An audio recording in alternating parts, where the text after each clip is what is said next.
Hello, Future Tribe. In this week's episode, we've joined by Jack Murray. How are you today, Jack? I'm very well. Thanks for having me, Germaine. No worries, mate. So let's get started with where you're talking to me from right now.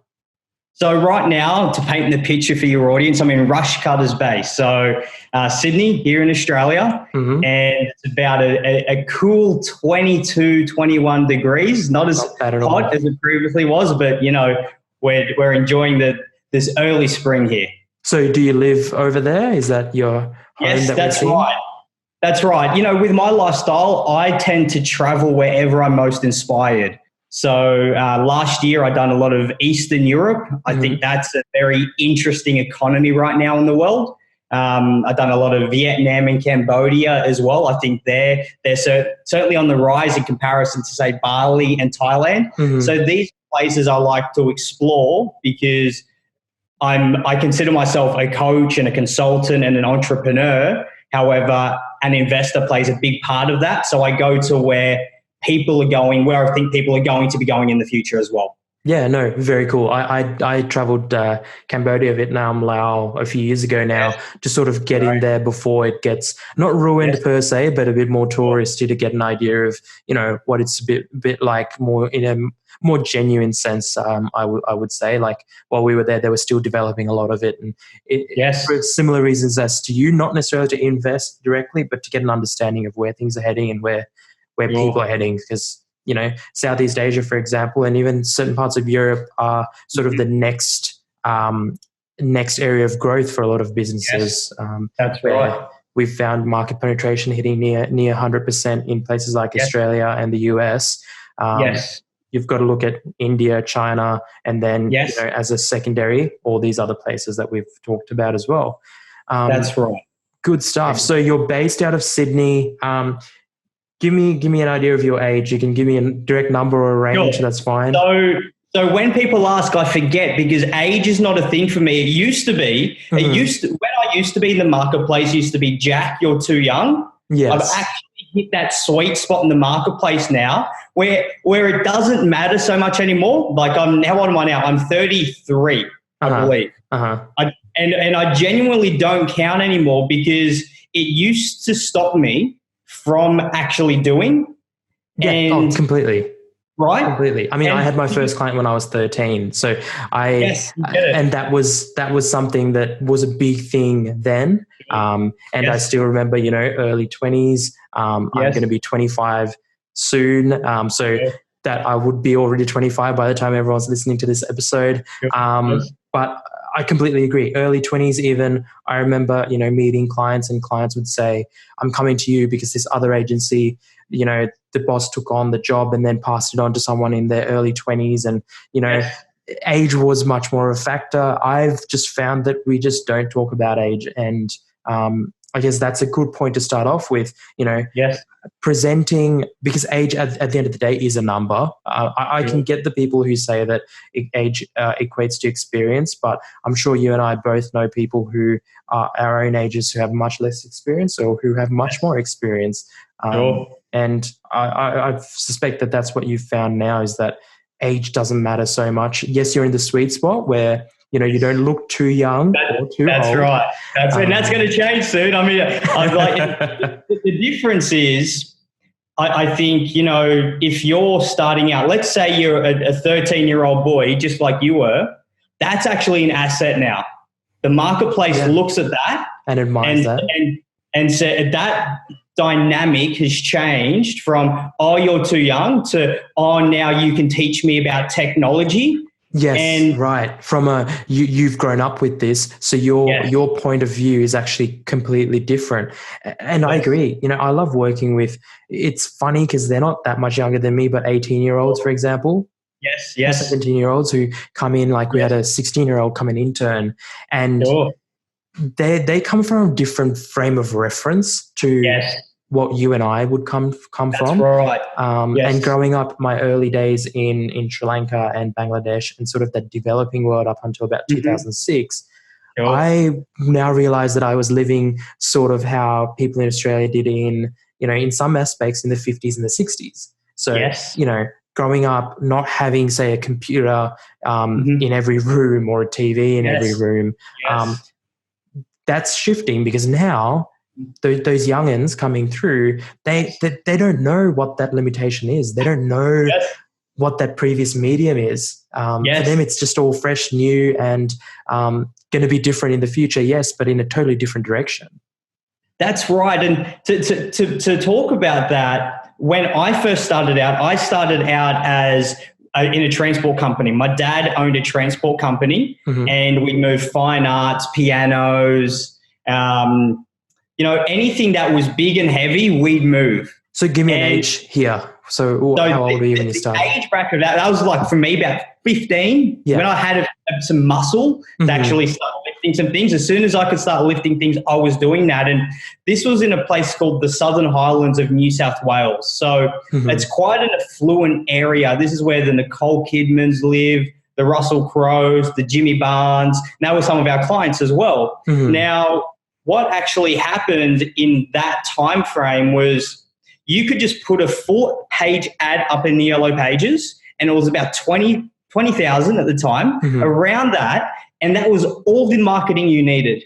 That was it. That's it. You were done. And the phone would just ring off the hook. And now it's completely changed, where the Yellow Pages just isn't enough. And that changed maybe, it's not too long ago, for us anyway. It's like 5, 6, 7, 8 years ago. That's when we started seeing that shift. And Census, the company of Yellow Pages, they did move with the trend. So you're absolutely right. They do come from a different frame of reference. And the more I think our generation, us millennials, can spend with Gen Z, the better, because I want to see what they're seeing, so I can jump on those trends, because I'm in a position to now. Rather than wait for the trend, I want to see them coming. See the trend coming. And then you've also got to remember that, just as much as people say these are the generations that will be our future leaders, in that sort of negative connotation of, are we raising a bunch of whingers and quitters and so on and so forth? On the flip side, these are our future customers. If that's we plan to be in business for that long, we do. No one starts planning to be out of business in 2, 3, 4 years. So that's important as well, because you watch what they're doing, you understand what they're doing, and you can then get them when they're looking for a product exactly like yours. Talk to them how they want to sort of listen. Well, let me put some context around that, because I think that's a really good point. So if you go into the schools today and you talk to the 12-year-olds, the 12, 13-year-olds, and you ask them what they want to do, versus 20 years ago, right? They may have wanted to become doctors, engineers, or something similar to that. Today, they want to become influencers. They want to be YouTube influencers. Yeah, the words that didn't really exist in the same way that they do now. That's right. Like it just simply did not exist. And who could have predicted it? I don't think anyone could have predicted it. Yes, absolutely. Yeah, I mean, so going back to your, so you're 15, 16, you start working at your dad's business. What's the next sort of milestone? So you leave school? Did you go to uni or? So I didn't do uni. I done what I think is a better way, and I done hard work. Hey, totally agree with that. So, did you leave your dad's business, or did you take it over, or did you then start your own business? What happened next? What I think happened, what I think the wrong way of doing it is following a pathway that is mostly pre-written for you. So what happened with me is I started in my dad's company, let's call it 15. It was a bit sooner than that, but that's a good age. And then 18, we wanted to expand our family operations. So what we were doing then is we wanted to expand into a few more trucks. So we looked to acquire a new company. At this stage, though, we had remortgaged our family home.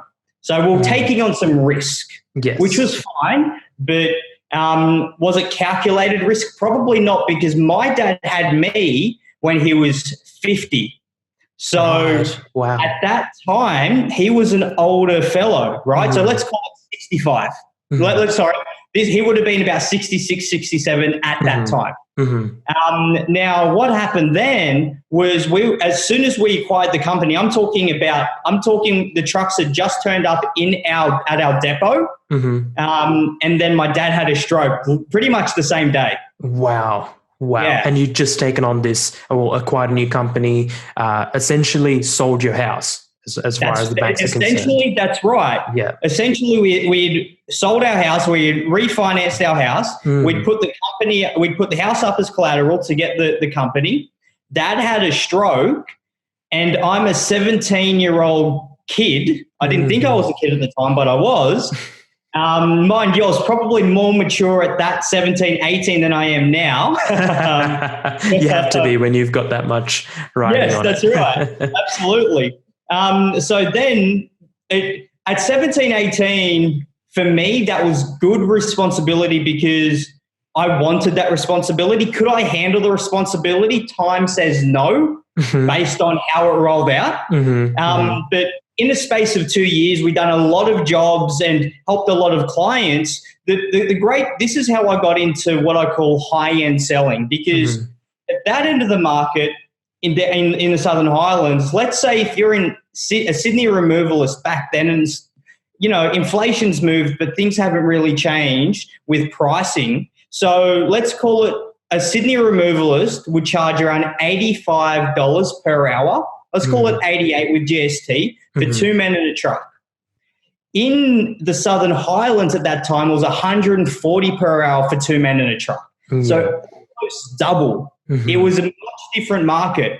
So I learned at a very young age, if you can look after the affluent end of the marketplace and do a really good job, like you just have the money and the profit margins to really look after clients and customers, you're going to have a lot of customers. And I think all problems come from the wrong customers or the wrong clients. Yeah. So it's a good way to put it. Essentially what you figured out was that you provide the value that directly correlates with the price you're charging versus charging more to pocket more money. You're not necessarily doing that, not in the intention of, still paying the same people the same amount of money and pocketing more of it, but in charging more and then delivering a better service overall.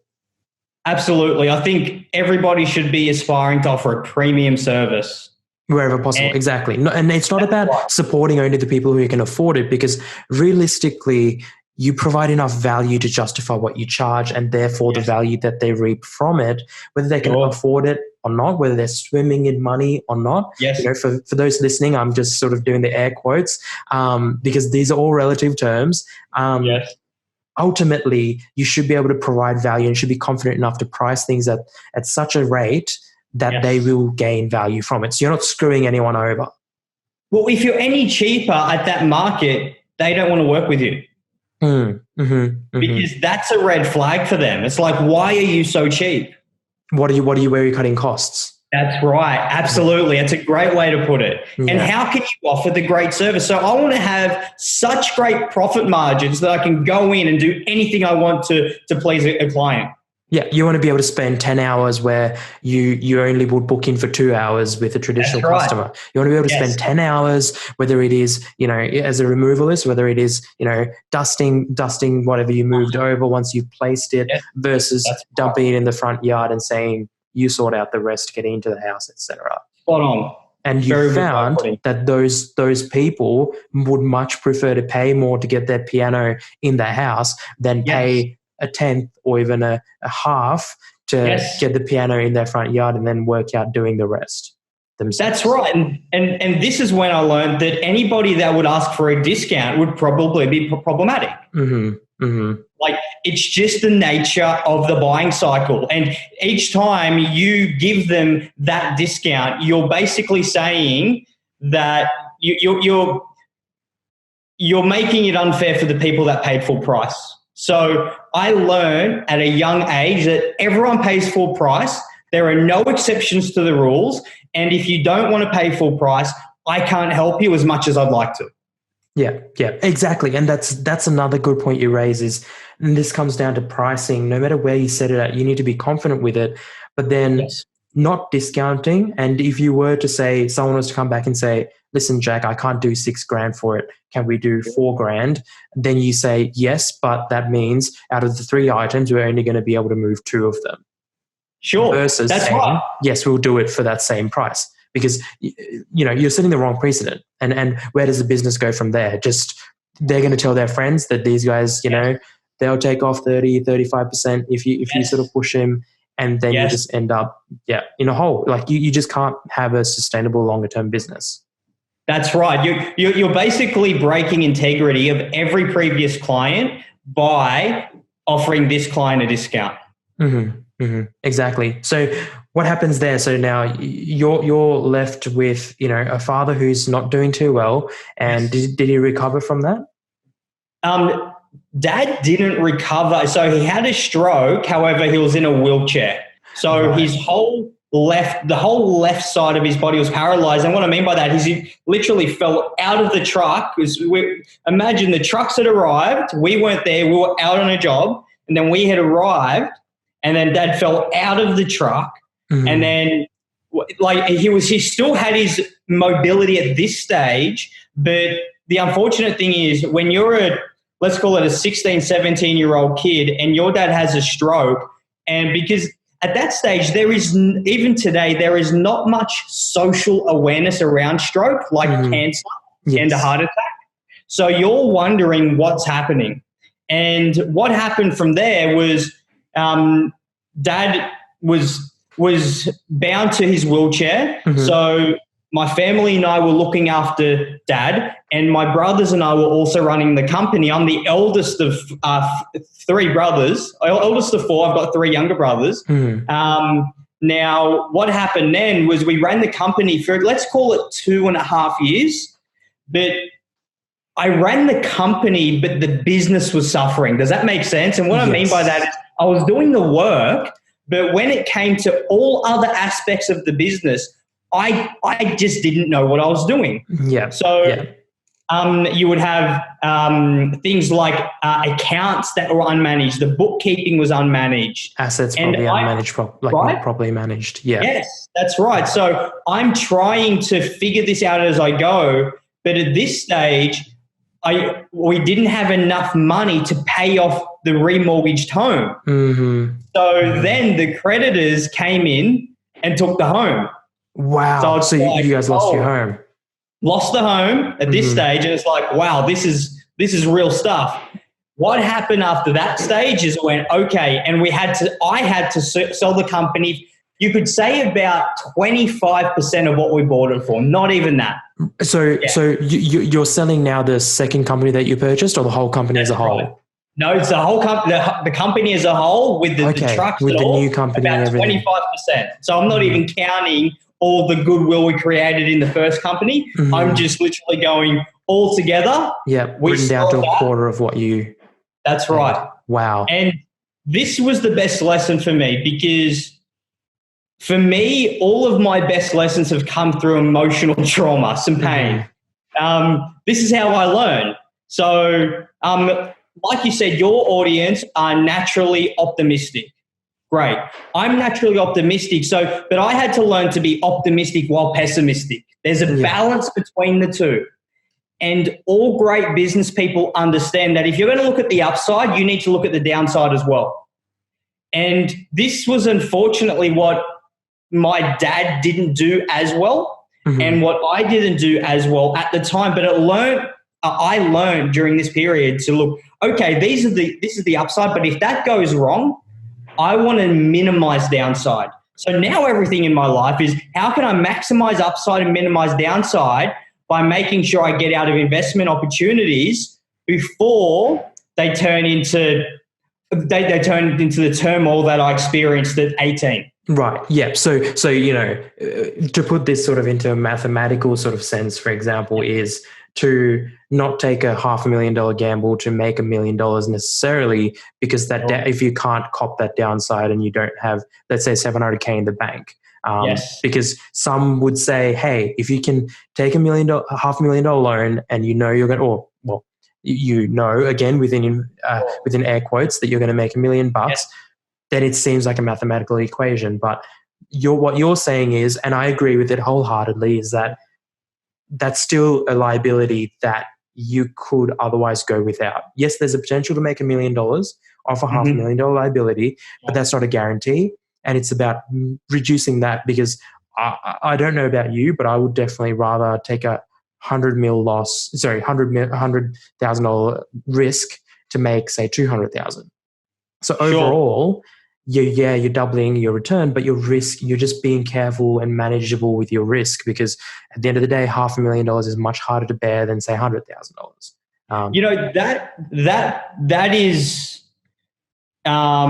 That depends on the game you're playing. So, based on where your thermostat's at, because I'm happy to risk $1 million, $2 million, $3 million, but I want to risk my own money. Yeah, right. So you're not selling a house. You're not taking money from your parents or from your partner. That's right. Absolutely. If it's my money, I'll risk it. And now what I mean by this is, just to create some context around it, too many entrepreneurs borrow money. Yeah, before they even get started in some cases. That's right. You do not borrow money to make money. It does not work. No, not when you're starting off, not when you have nothing, no asset, whether it's a business or whatever it is, to justify that. That's absolutely right. So my lesson of taking out of this moment was, okay, if I want to make money, I need to be good at selling. So now, if the marketplace are my finances, the banks are not my finances. The marketplace is. So I will build a company from scratch and make sales from day one. And that's what I recommend everyone do. How do you make sales from day one so you can build on success, rather than saying, oh, we're going to make money one day, I'm going to borrow $100K from the bank and I hope this is going to work. That's a failed strategy from the beginning. Does it work for some? Sure, but it doesn't work for me. I wouldn't recommend it to anyone. Well, exactly. I mean, you're talking about it's that whole sort of venture debt is a big thing where you take money from other people. Yes, in this case, you're talking still different because you're taking money from people who arguably have that money to lose. But instead of doing that, because your liability there's still a liability there, or taking money from the bank, what you're talking about is you need to generate revenue. Go out there and sell to generate that revenue. If that's what you need, make a minimal viable product happen with whatever you have, and then sell that. Whether it's it's not super easy to do so, but selling people on, what your product will be in 3 months if they buy the package now, it's not impossible. It's at the end of the day a much better logical sort of process than, say, taking out $100,000 loan to build out an app that you then build for 3 months and spend all that money on. And when you go to sell someone on it, in remembering the alternative here is to sell someone on future potential, and you go to market 3 months later and find out that there's no interest in the market for it. And most people think they're an exception to that rule. They're not. I mean, they think they're I was going to say Uber, but I would say more like a Google or a Facebook, because Uber is not super profitable and not the best example, but. Well, you're absolutely right. You take a look at Uber. WeWork's the next current example, and you're absolutely right. The thing is, they're lazy, and they find they think their idea means something. It doesn't. Like, no one cares about your cool idea. I know you're inspired about it, but no one really cares. Yeah. Until you execute on it. And all of this money you're actually bringing in is actually lazy money. And you're going to, the thing is, if you're going to bring in investors, they're going to want to have a say. So you're actually better off making sales as you go with a minimum viable product. Now, you mentioned it's difficult. I would say, I'd agree with you and say, hey, and that's where they need, let's say, an incubator. That's where they need a mentor, a strategy behind them. I'm not saying do it on your own. I'm saying get the right team behind you, but don't give away so much of your business or get into so much debt that you lose control, or you're under a lot of pressure to make it a success in the near future because everything takes longer than you assume. So if you think something's going to happen in 3, make sure you put 9 months on that, because that's just reality. It's unfortunate, but it's the truth. It's just how it is. Yeah, you double or triple how long you think it will take. Because then guess what? Worst case scenario, you've come in at a third of the time that you thought it would. Best case scenario, you've come in on time. Well said. Yeah, completely. I think it's something that a lot of people, like, they hear the big numbers that Uber and WeWork and all these sort of companies put out there, and they think, oh, that's beautiful. That's something that I can get into. But you make a very good point of, that's just lazy money. That's just throwing money at a problem. It's not necessarily solving a problem, letting the market speak. Because at the end of the day, who's going to succeed? It's going to be the people that generate enough revenue. And what's revenue, or what's any sort of transaction got to do with? It's got to do with value. That money is money versus service. That's just an exchange of the same thing in 2 different shapes and forms. At the end of the day, it's value. It's a value exchange. And you think about Nike, for example. I don't think anyone would have just thrown a whole bunch of money at Nike and gone, let's just hope this sticks. They've grown much more organically. I'm trying to think of a business that I use. So I'm Sri Lankan, and we go to Sri Lanka every sort of 2-3 years. We were there in December, and they've got an Uber competitor. Completely grown, homegrown, completely profitable, and guess what? They're nowhere near as old as Uber is. And you sort of look at that, and you got to think, these guys much smarter. They're cheaper than Uber as well for the driver to use. They're cheaper than Uber for the rider to use. And they've got a business model that's working. And it's all about just value transaction, keeping costs low. Obviously wages in Sri Lanka are relatively less, and that makes it easier. But then locally, everything's relative anyway. So what they're not making anywhere near the profit margin or anywhere near the dollar cost. Like, it was cheaper for us to get an Uber everywhere. Sorry, what was it? I can't remember the name of the service, and I'm kicking myself at the moment. But I know there's Grab in a lot of the Philippines. Yeah, they've got a similar setup. It'd be a similar story. I'm trying to find the name. Bear with me. I've got to find this, because otherwise it's just going to kill me. It's this Sri Lankan rideshare. What's it coming up with? Oh man, why am I struggling? Oh, Pick Me. There we go. That's what it's called. Right. It's called Pick Me. Tax. Like they went to market in a way that Uber felt like they had to, but these guys made it work. They found the right avenues, and it's just about being smart when you're going to market, isn't it? It's just, I always sort of kick myself when I hear about these huge valuations, and SoftBank and all these big investment groups just make it worse. But going back to your story, so this business fails, you guys sell it. What happens next? What's your next sort of step? So my next move after this is to grow as a person. This is when I fell into, you could call it the personal development sphere. I knew that I needed to understand business at a much deeper level if I was going to be a success at it. So I wasn't willing to leave it up to chance at this stage. You could almost say that my ego had taken such a beating, my ego had opened up, so I was ready for the lessons to grow to the next level.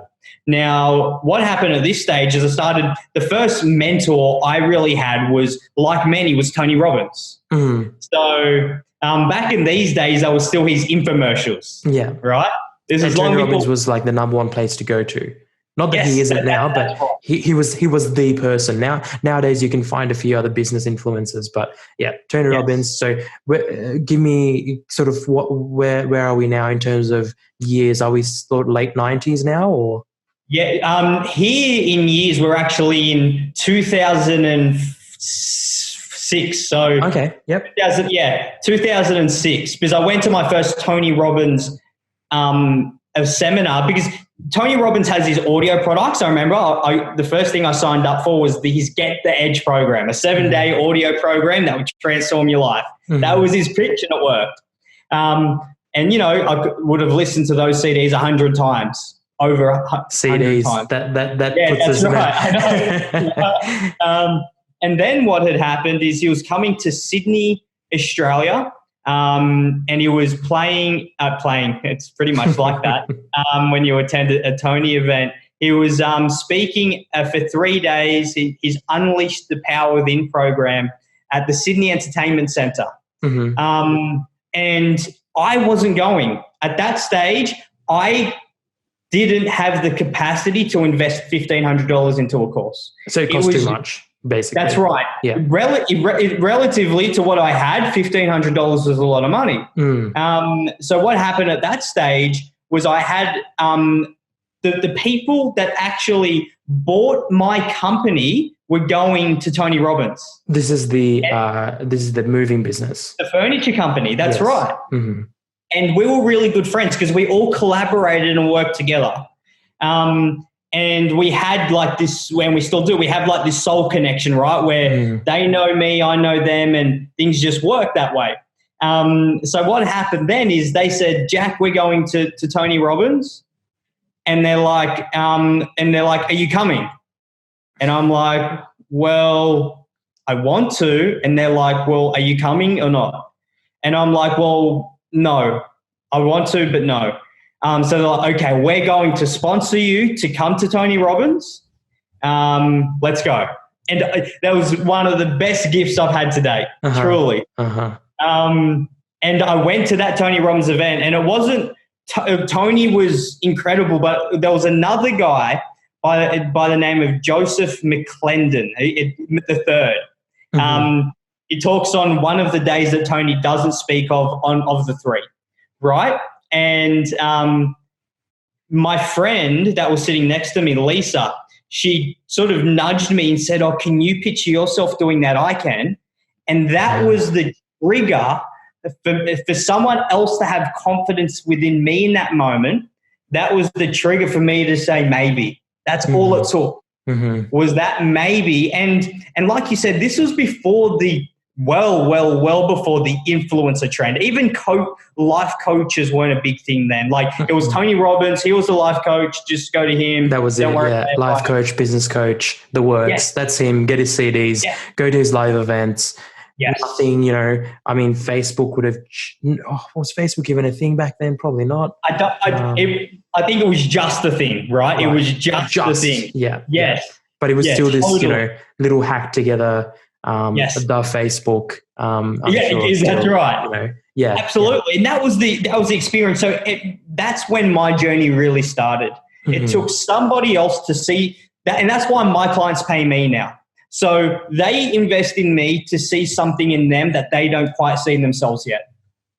And that's when you can create that emotional connection with your clients.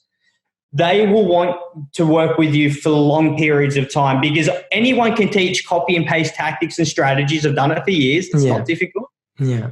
However, if you can see potential in somebody, genuine potential, like you actually believe in them, like you can see where they're going to be in 2023, 2024, 2025, because you hold such a clear conviction of their talent and their commitment, they want to invest in you. And Lisa had that for me in that moment. And it's all it took for me to go, yep, I see something there. And I grew from that moment. So from that moment, I went and done a life coaching course. Right. Okay. Yeah. I went and done a life coaching course. Now, here was the thing. As good as that life coaching course was, it didn't satiate me. I was like, this is interesting. There's a gap here. Because I was like, there was something within me. As great as everybody said that experience was, it wasn't great for me. It wasn't great as it could have been. That's it, absolutely. For me, I was like, because the target market for the coaching school I went to at that stage, this was me as a 19-year-old, 20-year-old kid still, and probably still am one happily. what happened then was the target market was 35 to 55-year-old women, right? So I was the youngest in the room by far. Let's call it 5 years. It was more than that, but let's be safe on that. And it was 75% women. Mm-hmm. So I was like, this is interesting. And it took me a few years to grow into the coach I wanted to be. So I done life coaching, helping. It was hourly rate. It was 120 per hour. So you started a service, a business where you're a life coach and you provide life coaching. That's right. At this time in my life, I had enough life experience through my first initial challenges to go, if I can do that, I can do this. Mm-hmm. And at so you this had a confidence in yourself there. But by this stage, like a confidence to sort of say, yes, I can help someone through their troubles because I have been through this. That's absolutely right. Not to say I wasn't questioned. However, it didn't matter if I was questioned. Mm-hmm. Does that make sense? A bit like you at 13, you have your first handful of clients. However, you know the value you can deliver, so it doesn't matter so much when you get the question. Because it's not an unknown. It's sort of this quantified, qualified thing that you can provide. So then when you do get questioned, it's not a weak house that's going to fall apart. It's this stable, mansion that you've started to build that you can turn back and quite confidently defend. Just like you said then, I was steadfast on my values. Even as a 19, 20-year-old, I knew who I was because of the hard work. Mm-hmm. The hard work molded me into understanding my values, which means I understood my value and made things a lot easier for me during that period. Now, it was about 2.5, 3 years as a life coach for me to say, oh, you know what? I'm ready to go one-to-many versus one-to-one. Right. And put this into context, you were doing fine financially. Were you in Sydney? Is that I was in Sydney at the stage, Kirribilli in Sydney, mm-hmm. and I was doing good financially, but far beyond what I wanted to do. Mm-hmm. Mm-hmm. Far beyond. And what I mean by that is when you're running a time for money business, meaning you've got 6 sessions, it's 120 per hour, that takes up a lot of emotional energy. And I wasn't doing any one-to-many at this stage. So yes, I was doing okay, but it was pretty much I had replaced the trucking job with a life coaching job. Another job that pays you for your time and that's right. It's a finite thing. You can't do, especially somewhere that is emotionally draining, you wouldn't be able to do more than say 4 sessions a day. Like you're already starting to drain yourself, and then you go home and you probably were just emotionally tired.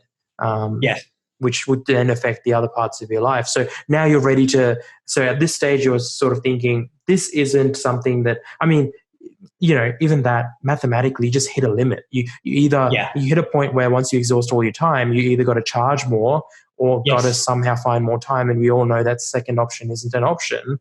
So now you're getting to that stage where, okay, you got to charge a bunch of money. But again, you've obviously seen that one-to-many is a much better approach. Yes, that's right. And that's when I transitioned. I said, okay, I'm going to do one-to-many and I'm going to do events. Events have been the core of my business because I heard a Robert Kiyosaki quote. Some quotes stick and some quotes don't, right? And this quote stuck because I was ready for the lesson. It said, rich people or successful people build networks. Yeah. And I'm like, network. Okay, I need to start building networks of people around me, a bit like what we're doing right now, building networks of people that around me that understand me and my core values, and I can start to leverage my time. And events were a great way to do this. Mm-hmm. But at this stage, I was no longer just doing the life coaching. I was doing the life coach training. So this is when you could say I had graduated to training coaches rather than just the mainstream marketplace. Mm-hmm. It was anyone that needed help at that stage, I would be a life coach. It went from, okay, I'm going to focus on actually training coaches, consultants, and mentors. And this is when that market started to pop up. Like this wasn't such a big market before, but there was like one coaching school in Melbourne that were doing it really, really well, the one that I mentioned. And funnily enough, this is what had happened.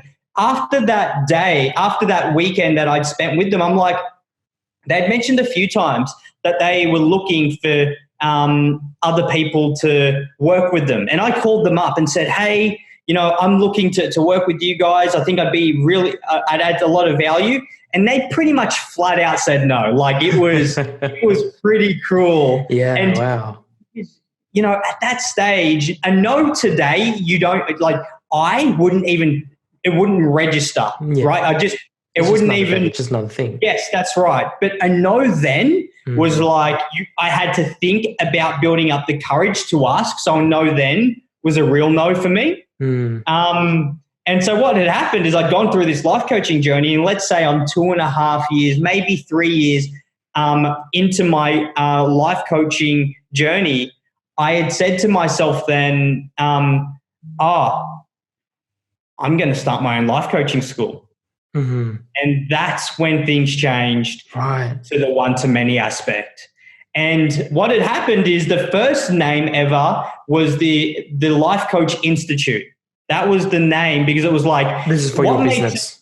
That was the business. What made sense to me, like it was scary to call myself an institute. Like I'm graduating here. I'm like, and I had to like Google it. Can you legally call yourself an institute? Yes. Right? Without being like a university or something. Yes, that's right. And, I ticked that off and I'm like, what would I call myself? And I was like, the Life Coach Institute. And I was like, because it says what it does. Because at this time, this is when I really got into Facebook ads. At this stage, you could just put your page up on Facebook. This is before Mark started messing with the page algorithms. And like people would just like your page because of what it was called. Like, and they just probably find your page because of what it's called, because they're probably Googling it and it's coming up because you're not one of thousands of pages that are trying to do the same thing. You're probably one of maybe hundreds. That's right. And at this stage, people would probably call themselves like Lion something life coaching school, but we called it exactly what it is because I understood Google and I understood Facebook at the time. Things changed, but Google's still similar. However, what happened then was I started attracting a lot of business coaches, and business coaches wanted to work with me, but they don't relate to life coaches. Right. They're like, Jack, you're called the life coaching school. I really like you, but the life coaching school just doesn't work. And I'm like, fair point, because I had even grown from the life coaching thing. Right? Because I'd done all of this marketing up until this point, marketing and selling for the business to become a success. So I had even grown from that as well. The life coaching was an entry point for me, a vehicle, a starting point for me, but I had grown. So then I actually graduated the name to the Australian Institute of Coaching. It sounded even bigger. I was like, I'll take that. The name, I looked it up on ASIC and I'm like, the name's available. I couldn't believe it at the time. And at this stage, I was already planning my exit. I was like, I could see that the market here was just so ripe. Like people were into this thing. And I just loved that I was solving such a big problem for the marketplace. So this time we were doing life coach training. You get certified as a life coach. We were doing NLP training, and we were, which is neuro-linguistic programming for your listeners. And we were doing certify yourself as a business coach. So we were doing all three of these things. And when you say we, is it still you at this stage, or had you brought someone else on? It's funny you ask. It's a good question. I had brought in a business partner at this stage because remember when I said we were doing events? I was doing events. He was one of the first attendees at the events. I was working part-time on my business and part-time working for another company selling courses. Right, just to make ends meet. to make ends meet, you must. You just got to do what you got to do. Exactly. That's Completely. Right. Absolutely. I mean, hey, if you got to run a business during the day and clean someone else's office at night to make ends meet, you got to do what you got to do. Absolutely. And to be fair, the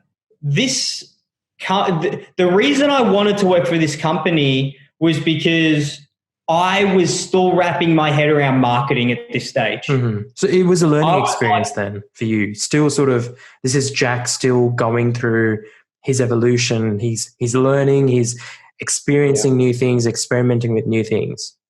That's right. This was, I understand the yellow pages marketing, right? Put an ad in, but this is when change was happening. Facebook was coming up, because right now we're in 2013, right? So we're in 2013, and I'm like, okay, I need to understand. And the only distinction I needed was lead gen. But I didn't even understand lead gen at that stage. Yeah. Because I'm like, lead gen, like, and I was like, and they're like, oh, let's get leads in. I'm like, oh, so you just put up because at this stage it was like you put up a landing page with something cool on it and people just opt in. Yes. That was it. And then you would just pick up the phone. I don't have my phone here, funnily enough. I usually do. You would just pick up the phone and say, hey, this is Jack Murray from the Australian Institute of Coaching. Thanks for entering your details for a free life coach information pack or a free business coach information pack. And we just build rapport. That was the whole process. It didn't need to be fancy. And this is the challenge of most people. They're bought into a marketer's dream right now because they're buying a marketing package of build a funnel that has upsells, downsells, cross sells, tripwires, downwires, and you just don't need all that stuff. Like, I get that your ego will tell you will, but the truth is you need to talk to people and figure out what you need to get as close to your clients as you can. And right now, if you're starting out, it's on the phones. And that's what it was for me. Or in person. And that's a big thing I tell people as well. Because, just as a side note, I don't offer, I mean, it depends. I've worked with some sort of paid business to do business coaching for other people. But a lot of the times clients come in or their mates, or, friend adjacent, and we have a chat. And the number of times that I've heard, mate, I just need this amount of money to run this thing. I think one of the things that come to mind is someone said they needed to get funding to run a whole week's worth of events for an institution, for a school. Okay. And my approach to him was, have you talked to anyone yet? No, mate. I've talked to the Minister for Education. I said, no. Sure. Have you talked to a principal? Have you talked to the head of the college? Have you suggested that you go in and you do a 3-hour session? It's just a taste test, and everyone is well sort of understanding that it's just a taste test. It's not the full 5 days condensed into one. And his response was, oh well, that's a really good idea. And I sort of went, I mean, this is what we're talking about, isn't it? Yes. Getting in front of the people. Yes. And if you can show, I'm not above doing free work as well. I think free work has got a bad name to an extent. But hey, I used to do stuff that I do now for $150 an hour. I used to do it for 10. And I get it. If I have to, if we're going to new market, if we're going to new area, guess what? We're going to do it for $50, $60 an hour. That's not what we always charge. But when we're learning, when we're still, trying to get a few clients for testimonials, trying to get an understanding of how people do things and how people work. Yes. Hey, we're going to do what we need to do, Absolutely. And that's what you're talking about, getting in front of people, especially when you're starting off. You've got nothing else to do. Like, that's right. When you're starting off, what do you have? But your mind will tell you that you need to do all these other things. Oh, set up funnels, set up email subscription systems, set up a whiz-bang new website. Now, don't get me wrong. We build websites. We help with marketing. All that stuff's important. But if you come to me and say, this is day one, I'm not going to say, Jack, you need a fantastic website. We need to spend, weeks and weeks coming up with branding and coming up with all that stuff. Unless you've done it before and this is, you're just starting a business and you know what you need. But if this is your first day one, not a chance. Keep your money. Right. Go talk to people. Get on the phone. Get on the phone, talk to people, understand what they need, and then we'll get talking. But that's where people like to spend their time. It's they want business cards, but business cards are useless. Yeah, because they don't want to meet the people to give the business cards to. You're absolutely right. And the distinction behind me is, if you want to position yourself as a true expert, you don't give out your business cards. My clients do not have my phone number. I don't have email. Because email is a way of wasting everybody's time. Yeah, you're not wrong. Not wrong. How many chains can you get caught in where there's 6 people giving their opinions and then you've got to respond to each one individually or one in one, or all of them in one go? Yep. No, totally agree. And because what I'm speaking about here is just based on reality of business, right? And I'm going, hey, email has cost me a lot of time. I'm not going to do that anymore. Phone calls is pretty much giving your clients or your prospects an invitation to disrupt you whenever they like. No, and they thank have to you. Be answered. Yep. Or you're the rude one who gives the phone number out but never answers the phone. That's right. So what happens now is, if you ask for my phone number, I just say no, and then I say go on to, because I think social media is the new business card. Mm-hmm. Like the reason I link up with people as soon as I can on something like Instagram is I want to either attract or repel as quickly as possible. Mm-hmm.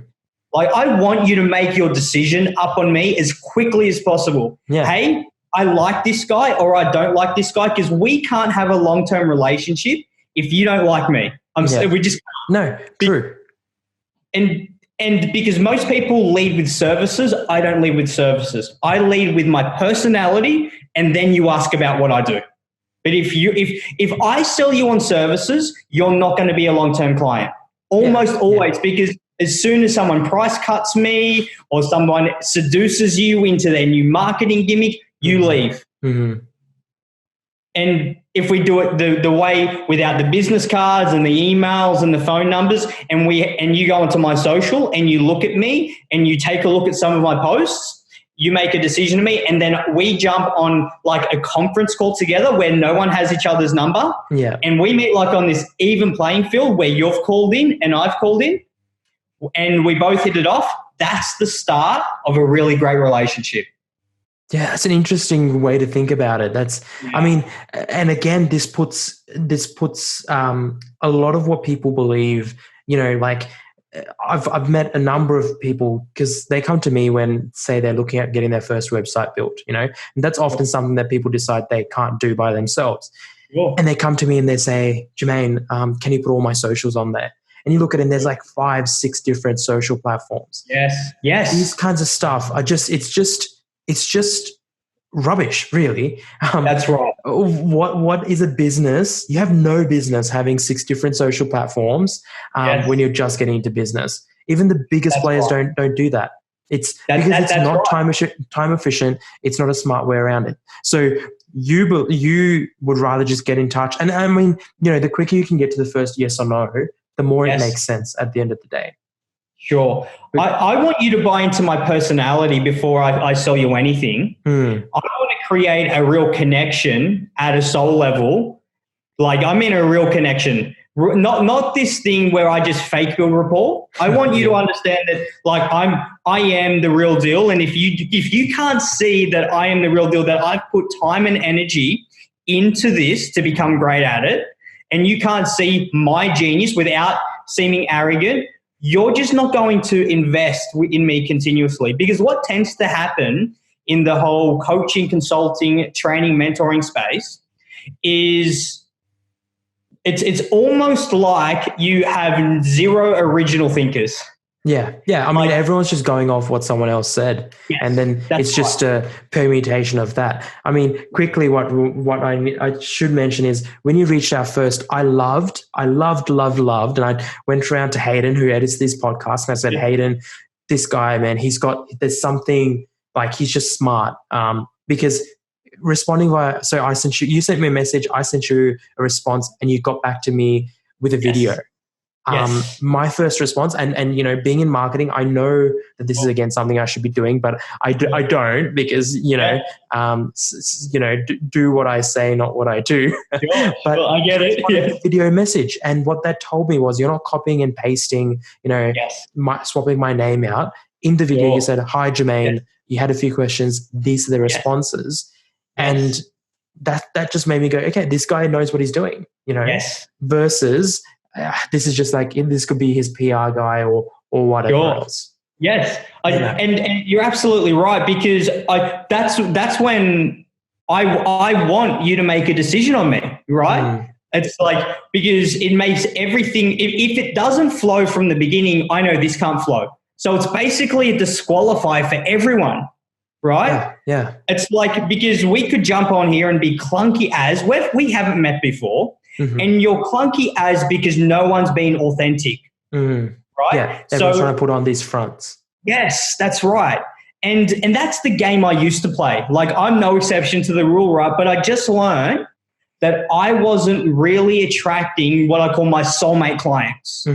Like, if you come and work with me now, like, my clients stay with me for years and years and years. We've got a bit of a joke. Like, they say that they're going to work with me indefinitely and as a sole contract, and it's not Scientology, L. Ron Hubbard, right? It's got nothing to do with that. They have just made an agreement to go, hey, I want to work with these guys, with me. Instead of, this is the difference. I don't do legal contracts. Zero legal contracts. Legal contracts have always become a headache for me, because what you're really saying when you send out a legal contract is you don't trust the person you're getting into business with. Yeah. And if I don't trust the person I'm getting into business with, I'm not going to get into business with them. Yeah. You're not going to go down that road. It doesn't make any sense. Why would you take 50% for a service, you know, deliverable, and hold them to a contract when they don't want to bring, you know, pay the next 50%, for example? Like, what sort of relationship have you built now that you have to turn back to a sheet of paper with signatures on it to say, that's right, you signed this, now you have to pay me? How does that work in the marketplace? It doesn't.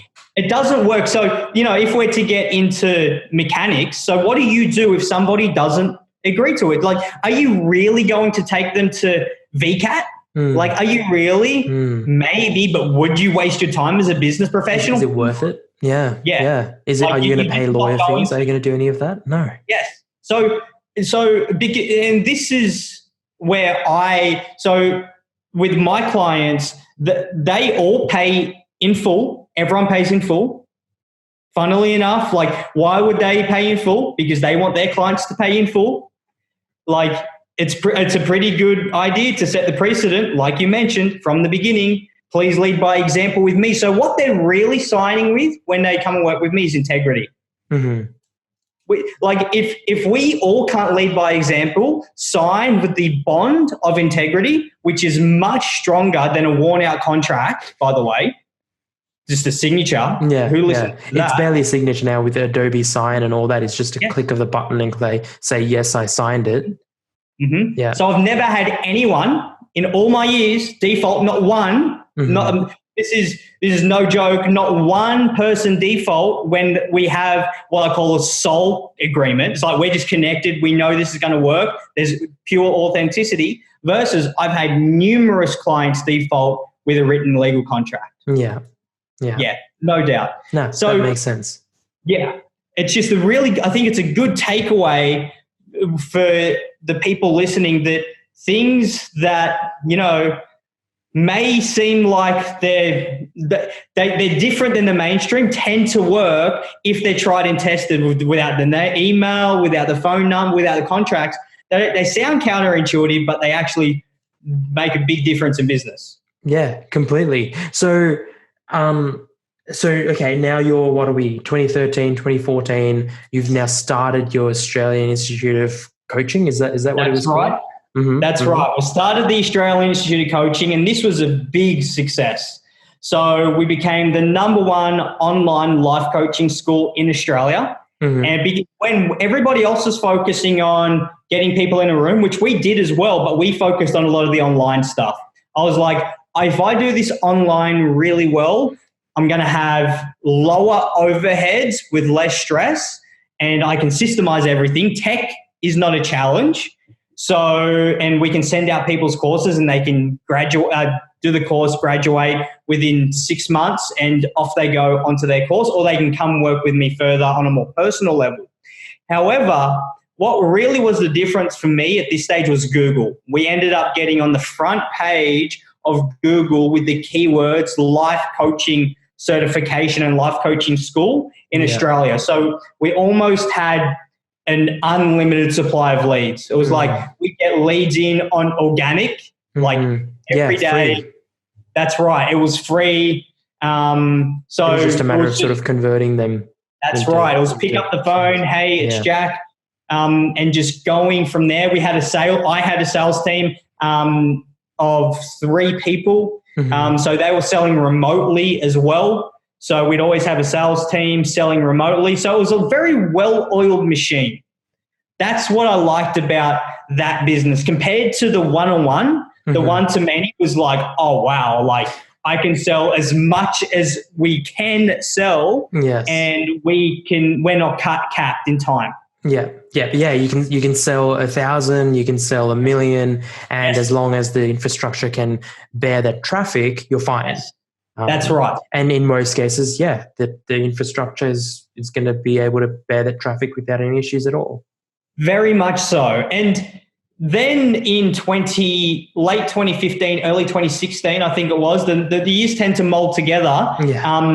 I sold AIC to a really, really great bloke, him and his wife. And that was just that was another just agreement that just worked. They wanted the business. I was ready to leave. I had grown it as much as I wanted to. I'm really good in business when I don't want to do the whole scaling to beyond thing. I want to build a business. I want to start a business, build a business, be in a business, prove a concept, make money in a business, and then have someone else. This is like my real estate. Does that make sense? Some people invest in real estate. I invest in companies, build them, sell them, scale them, systemize them, and off they go. Yeah. So what sort of exit was this? Like, was this enough money to retire for the rest of your life, or was this good enough to get started on a second business and move from there? It felt at the time it was good enough to retire. Like it was good enough then, but like anything, it's, how do I put it? It felt like big money at the time, but it wasn't. Does that make sense? Like the only thing I did nothing changed about my lifestyle when I sold that business. I just invested the money. Like it was like I did not see a cent of that money. Yeah, in actual realized sort of tangible things right now. So you didn't go out and buy a brand new car and buy a brand new house or anything like that. Like that would be stupid. And what, like a property, sure, I could justify that. A car, I'd obviously lease a car if I was to have a car. But no, I'm not interested in those things. Meaning, I enjoy luxurious things, but that won't be money, investing money, I call it. That'll be like working capital. That'll be like, okay, I've made enough sales to experience that. Yeah. And a car is like, I'll set it as a target. I'll be like, okay, I want the new Aston Martin. I better go work for it. That would be the goal, rather than selling a company and buying a liability that's a piece of metal that's going to be worth 75% its value as soon as I drive it out of the lot. That just ain't and it's going to cost you, to maintain and et cetera, moving forward as well. And then what did you do next? So 2015, 2016? 2015, 2016, I started with my business partner, Aaron Whitnish, the Australian Institute of Digital Marketing. Same business model as AIC, the Australian Institute of Coaching. The only difference was we were training digital marketing professionals. So online course, send it out to them. really, there's still is a very big market for people that want to get certified as a digital marketer. And if I'm to be frank, that business there was a business that probably never reached its full potential. Mm-hmm. The reason being is because I grew out of that business almost as we both grew out of that business almost as we started it. Right. Because that business has scale on it like nothing else. However, money no longer was the motivator. Mm-hmm. Mm-hmm. And your values change. So during this whole period, by the way, in the AIC days and the AIDM days, the Australian Institute of Digital Marketing days, I always had private mentoring clients. Right. So during this whole period, I've always had high-end clients that come and work with me as an individual, nothing to do with the companies. Mm-hmm. And what happened with AIDM was we said, okay, this is a great company. However, right now, I don't want to execute on this. I'm sure you have a few of those lined up right now. Every great entrepreneur does. I don't want to execute on this right now. I just want to focus on my mentoring clients. And that is what I've been doing happily ever since. And that's why, as I mentioned, we've got this book here right now. So if you're watching the video, you can see this. If you're listening on audio, hop on YouTube, you can see the book that Jack just showed us. So that's a book that you've written, self-published, or gone through a publisher, or? No, I wouldn't go through a publisher because they don't let you have enough control. You know. And, it's funny. It was a big deal to have a self-publisher years ago, but now, like, you need to give up rights to the book, and they're in charge of the title and the cover, and they critique what's in the book, when I'd rather promote my book myself, because the book for me is a way of sharing these tools that have worked so greatly for me. Mm-hmm. I actually graduated again to a point where, even 2 or 3 years ago, this information I only held tightly for my clients. And that's not a marketing tactic. You sometimes hear that, but I was selfishly holding on to this information because I had worked so hard to acquire it. Mm-hmm. So I got to a stage here in 2019 that I was like, hey, I really want to share these books to anyone that can. I give this book away at no charge. I pay for the whole printing of the book. All I ask is for the people that want the book to pay for the postage, which is $9 here in Australia, and I cover all the other costs involved in that. And if you're overseas, I will just ship you the book. Like, pay the $9. If it's $30 to ship, I will ship you the book. I don't mind, because I know once you read the book and you apply what's in the book, you're going to be back for more. I've got no doubt about it. I mean, this is the thing. We recorded a podcast this morning, and it's the same thing where it was a copywriter, and I asked for tips on how to write an article. And the average person, again, listening would probably think, why would someone share that information? But flip it around the other way. Once you use that information and it's worked for you, you're going to go to that source because you've hit a limit. Let's say you take 5 tips, you apply the 5 tips. You're not going to get another 5 tips out of nowhere. You're going to go back to especially if those worked, you're going to go back to where those 5 tips originated from and say, hey, Jack, you got another 5 tips for that, mate? Or, I'm ready for more, like you said. And it's that mentality of, at the end of the day, like you do this, and the people who can afford you will come and pay for more services. The people who can't, you've bettered their life. You've provided value. That's right. And it's just a beautiful position to be in, and a wonderful way to think, I think. And getting rid of that sort of scarcity mindset of, I'm gonna eat away at my own clients. I'm sort of, cutting off my own foot or my hand. And why am I doing this? It's no, that's not what you're doing by doing this. You're helping people. Absolutely. It's simple. I mean, I've been thinking about, again, I mentioned on the podcast, I apologize to listeners who listened to this last week and heard it, but I said, I've been working on it for a little while now. how to build your own website, all the tips on where to buy a domain name, how to set it up, what email service to use. This is stuff that I charge clients to do, but the ones who can afford it will come and say, mate, just get this sorted. Take care of it, send me an invoice, problem fixed. Absolutely. The ones who can't still have this to try and do themselves. And I'm going to provide as much information as possible to make it work. But if they have an issue, guess who they're going to try and, talk to and work with for that. And it's not about, it's at the end of the day, it's about, I guess, putting enough value upon yourself and around your services so that you can live off that and continue to do more of this. That's right. And what you just said then is really important. I think what you were going to also say, and this is where I went with that, was this is not about clients. This book is not about getting more clients. Like it's about you, the end person, right? Like when you read the book, I know it's going to help you so much, regardless of you come and work with me. I want to create a connection with that end reader.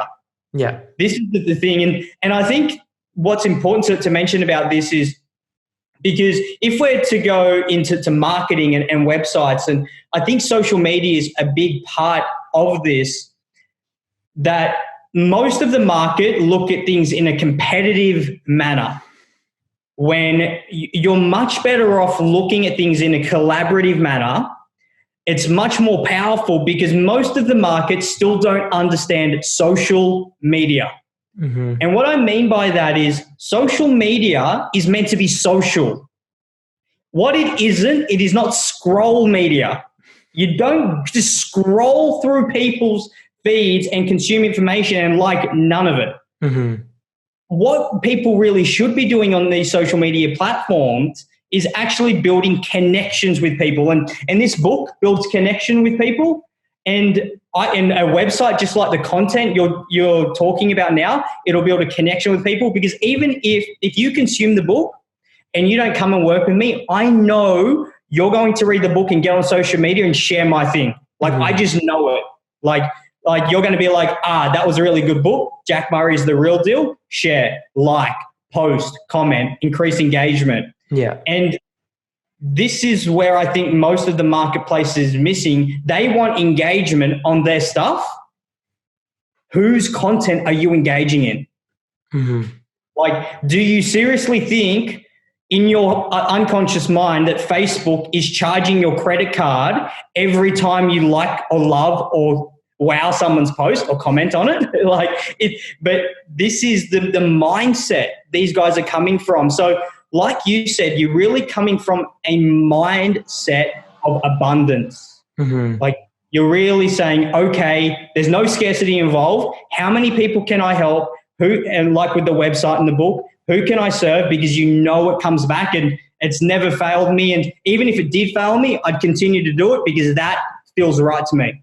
Yeah, yeah. Hey, and what another important thing to remember when you do this is, I think people, again, measure, and we've been trained to measure it that way and marketers have measured it this way in, look at lift over 6 months or look at lift over 12 months as a result of your actions.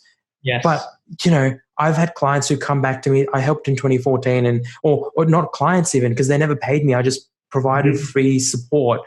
That was back in 2014, and they come back to me in 2019 and, want to work together. And, yes. And it's not measurable. There's no traditional method of measuring that sort of overall success. As far as I'm concerned, that's success. That's right. And I think part of it is just doing this without that mindset of, let's generate more clients. Like you mentioned, it's more about let's create a better end result for this end person. That's right. And then going from there. Yes. Because it will reap rewards. It will. It just will. Like, I will challenge anyone who says that this sort of, if you're providing good value out there, it just cannot. It's just impossible that it won't generate good value back in some way, shape, or form. Absolutely. And in that case, I think what's important is because people might ask, oh, well, what thing do I need to write a book? Do I need to do a series on a website? No, do what feels right to you. Yeah. Do what you want to promote, what is congruent with you, because whether you do a webinar, an event, whatever it is, all that matters is you feel great about it, because that's how you're going to attract your people. And it's truly authentically you as well, as you've mentioned. You know, Instagram TV, it's a completely free, if you've got a smartphone, which most of us would, just talk into that camera if you want to provide value, but you're not a good writer, you know, you don't present well, you don't have the tools to record a webinar. Guess what? Pick up your phone, hop on IGTV. No one's expecting it to be, in fact, I would say it's a negative thing to be a perfectly polished presentation. Very much so. Just hop on there, talk to it. Guess what? Your people are going to find you. Use the right hashtags. They're going to click through. They're going to find you. They're going to look at your videos. So no, I mean, I'm right there with you, man. I completely agree with what you're saying and that sort of mindset. So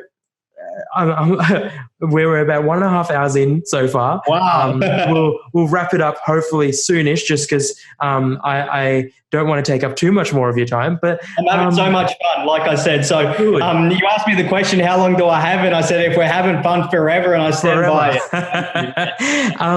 it. So what are some mistakes? We've covered sort of all the really good stuff. So have you did exit the digital marketing coaching business as well, or no? The digital marketing business is still there. That is something I will entertain at a later date. It's not something that has my energy right now, because I'm so invested into what I'm currently doing. Because here's the mistake that most people make: they focus on way too many things. Like I want to put all of my energy into this right now, all I've got into this right now, and know that I don't have anything else to do right now. But what tends to happen is most people are good at, they do a lot of things poorly, and their priority is really poor, because I know the best thing I can be doing right now in my business is talking about this book. That is the whole goal. Like, the reason why this happened so quickly, and thank you for that as well, is because I'm like, what do I need to do? I need to talk about the book, and that's it. And what most people do is they think they're successful if they have like 6 or 7 different opportunities going on at once. I'm like, that tells me that you're unsuccessful. I'm sorry, but if you come to me and say, oh, I'm a network marketer, I'm a coach, I'm an author, I design You're websites. Just trying to cast a wide net as possible so that someone bites somewhere, versus a narrow, this is what I'm, and you know, that also means that when you put your energy, you're not putting your energy into, you know, five hours each in a week for sort of 10 different things. You can do 50 hours in one. Yes, that is absolutely right. And that's how you experience exponential growth. Like, when you put unbelievable amounts of attention on one area of your life and you don't focus on heaps of areas, you will experience that exponential growth that people talk about. But most people would rather go sort of in on a business because it sounds cool, and because they're not clear on their values, and follow a trend. Trends are great, but if it's not aligned with you, you'll never be successful at it. And that's what most people are doing, right? They see a trend, they jump on board. I love trends as an investor. Don't get me wrong. I jump on trends. However, when it comes to my core business, I don't mess with the core business. I keep doing the core business. Everything else is sort of supplementary to that. Yeah. But your core business is still solid moving forward. Yes. Yeah. And that's that's the mistake I think a lot of people make. So what are your plans moving forward? What's sort of actually, I mean, I don't think we really got into mistakes that you would avoid next time around. Is there anything that you sort of look back and go, heads up guys, look out for this next time, or look out for this when you're doing X, Y, and Z? Sure. Don't be cheap. Invest in a mentor. What I mean by that is a YouTube video and a book are only going to get you so far. What I mean by that is, when you read a book, you're going to get information, but you're not going to get the experience. So what would be, and the challenge with just getting information is it doesn't stretch you and it doesn't challenge you at a deep emotional level to step out of your head and into action. Most people read a book and then they never action anything in the book. The reason they do that is because they don't have a mentor, someone to tell them to be accountable, because I can't hold you accountable. A mentor can't hold you accountable. You need to hold yourself accountable. You know, some people think they can have accountability coaches. I don't think so, because you need to be committed. But the challenge is most people think they can get away with just like cheap information without going in deep with somebody. So what I would say is stop listening to everyone, find one really good mentor, and then go deep into commitment with that mentor. But find a mentor find a mentor that it isn't about the flash stuff. Find a mentor that it is about the family, the fitness, the faith, the important stuff, the really important stuff. Yeah. Right? Because that other stuff, because you know, you can spend your time with those other people, and I can assure you, you'll spend your time with those other people and go, oh, okay, I get it now.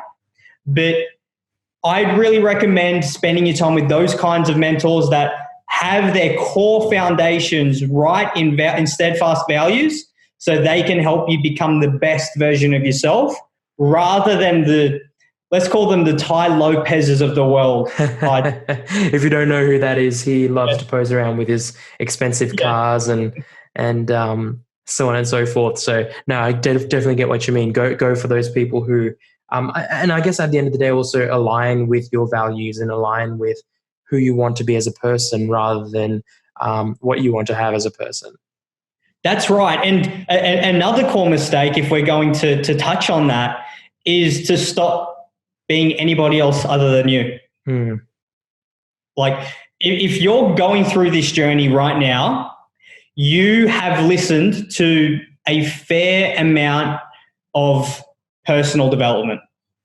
Yeah. When clients come and work with me, I am not teaching them to think like to be me. I am teaching them to be an original version of themselves.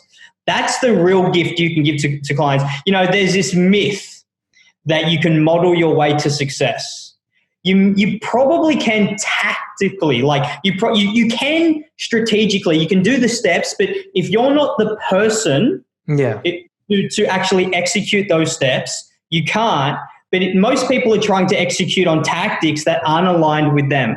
So before you invest in that next tactic, I'd suggest you get clear on exactly who you are and learn to tune into tactics and say, that's something that I will execute on, or that's something that I won't execute on. Because what most people do is they make either decisions way too slowly or way too quickly. They either procrastinate forever, or they're like, let's do it. Yeah. Rather, I would say, hey, feel into it, see if you're really committed to it. And if you're not, don't do it. But if you are, go all in. That would be my advice. Yeah. Love it. Love it. Awesome. Well, what are you hoping to do moving forward now? Any big moves coming ahead, or are you planning to exit anything, or what does it look like for you moving forward? I'm going to keep doing exactly what I have been doing. I think a boring business is a profitable one. The more we try to avoid boredom, the more we actually avoid predictability and consistency. So all I'm going to be doing is repeating the cycles I have been going through. Clients investing, maybe some exits, clients investing, maybe some exits. Like, it is not complicated stuff. But no one taught me these strategies. I'm sure I picked up insight along the way. I had to go through and learn these on my own, just as I recommend your listeners to do the same. But get a mentor to help you through those emotional sticking points, because you have them, all of us have them, where you're stuck. And so they challenge you, but have your best interests at heart. Fantastic. Well, where can we find out more about the book and find out more about you? Any website links? So I don't have a website. I deliberately do not have a website. What I recommend for you to do is go onto my Facebook, and my Facebook is connect with Jack Murray, like my username. So it's Facebook /connect with Jack Murray. That's how you connect. We'll have the links in the description for everyone listening and watching the video. My Instagram, it's at Mr. Jack Murray. So you can connect with me there. But my serious call to action for everybody on this is go to you could call it a website, but it's more of a landing page because it's for the book specifically, which is jackmurraybook.com. So just give me 1 minute, mate. Sorry. We'll edit this out. There's someone at the door.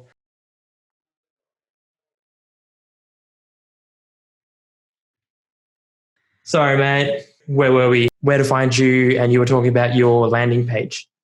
Sure. Right? So if you say, hey, I want to work with Jack Murray and the book sounds great, but I want the whole experience and you want to go all in, you can go to my Woofu page, which is Call with Jack. So it's very simple, Call with Jack.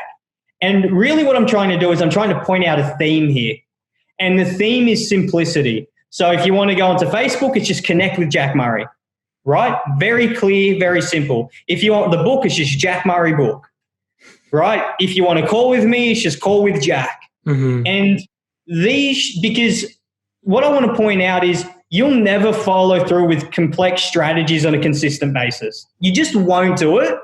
So I'd rather lead by example and set up the simplest thing. Like a Woofu form is like a few pages for you to answer some questions and then for me to screen it quickly and say, hey, you're a great candidate to come and work with me or not. I've found that the online world have made this way, way, way too complex, and I'd like to strip it back into simplicity because that's what works rather than what looks great. So that's probably something I'd end with. Yeah, awesome. All right. Did you have a look at the top 12? This is probably my favorite part, so hope you did. But the whole point here is to... I didn't look at the top 12. Like I said, it was the reason being is because if I look at too many things before a podcast, I anticipate the questions and it ruins it for me. I want to totally agree. Yeah. So let me know what the top 12 are and I'll well, so the top 12 is trying to get an understanding of the top 3 things in 4 different areas. And the idea here is for everyone listening to give them an idea of really good tools, etc., that they can go check out themselves and use themselves, because if you can recommend them or if you use them, they're already vetted. It's much better than, it's sort of like a word of mouth sort of thing. So let's kick off the top 12. Number 1 is your top 3 books or podcasts that you recommend. Anything stand out apart from your own? Sure. So probably the first book I'd recommend would be Awaken the Giant Within by Tony Robbins. I think that is a great starting point. The other book would be Principles by Ray Dalio. And I don't have a number 3 because I think 2 is enough. The reason being is because I'd say $1 Million Mentor for the third. Let's do that. Yeah, easy. Top 3 software or tools that you can't live without. So anything you use for scheduling, emailing, project management, anything that you use? Sure. So the question I'd say to that is, before you implement any technology, the question is, how can I do this without? So before you go and put any technology into place, ask yourself that question. Now, the question was, any technology I couldn't live without? Yes. It would definitely be my Mac. You need, I think Macs are great. Yes, they've stopped innovating since Tim Cook's come into play. I get that. They're still good. However, I think Macs are simple and easy to use. So if you're just to use it for mainly the internet, get a Mac because I think they're great. So any sort of web apps that you use, what browser are you on, Safari or Chrome or? So I use 3 different ones right now. I'm testing all 3, but I go with Brave just because it's a new upcoming app, and I'm sure I can see you understand Brave, and I think that's a completely different conversation, as we know, but Brave would be a good option. So any other web apps that come to mind? Web apps. You don't need web apps to be successful. I'd stop focusing on web apps and I'd start focusing on what you don't need rather than another app that you think you need. Because no app no app is going to solve your problems. If I was going to say an app, I'd say just get the Facebook app with Messenger, just so you can start the prospects. Facebook Messenger, love it. Top 3 mantras you try and live by. Anything that you wake up to and tell yourself, anything that you tell yourself when you're, when it's just one of those days where things aren't going right. What sort of things do you try and use as sort of mantras? My personal view is you should start doing exactly what you want to do. Not what society tells you to do, not what the other influencers tell you to do, like read 100 books, get up at 5 a.m., do yoga, which they're all good things. But if you're setting yourself up to fail with those things, you're probably not going to be a success because you're not going to follow through with those things. So my insight for those is, how about you start setting up your own personal mantras that work for you, that are aligned with you, rather than taking something of somebody else's that works for them. Start to come up with what works for you. Love it. And anyone you follow or study, and why? Sure. At this stage of my career, it's definitely Ray Dalio. Because I'm in that investing cycle, and you're going to go through stages. But here's the thing: like, everyone should be studying art. They should be studying music, like Beethoven. They should study like Tesla and understand the differences between Edison and Tesla, and going to the Tesla Museum and things like that. Your goal should be to research everything and critically analyze everything that you hear, rather than taking information in and saying, okay, that's the truth. You should really knock on it and say, is this reality? Rather than doing what everybody else does. Everybody else, I shouldn't say that in absolute terms. The majority do. Majority of people. Yeah. The influencer said this, or Kim Kardashian said that, or did this, did that. No, that's very, very true. And something that I think I wish more people did was, like you said, when someone says this is the truth, well, look into it. Why is this the truth? Does everyone agree that this is the truth? How much does it hold up? If you can test it yourself, test it yourself. Because otherwise you just end up, there's I guess elements of all your answers here of you just end up in someone else's dream, or what we're using, doing what worked for someone else. But if you hate Facebook Messenger, if you hate texting people, why would you use that as a lead generation? That's right. Absolutely. It's going to come through. You're going to hate it. If you prefer to hop on the phone. I have clients who really don't like talking on the phone, really don't like meeting people in person, not because they're not personable, but because of the time that it takes.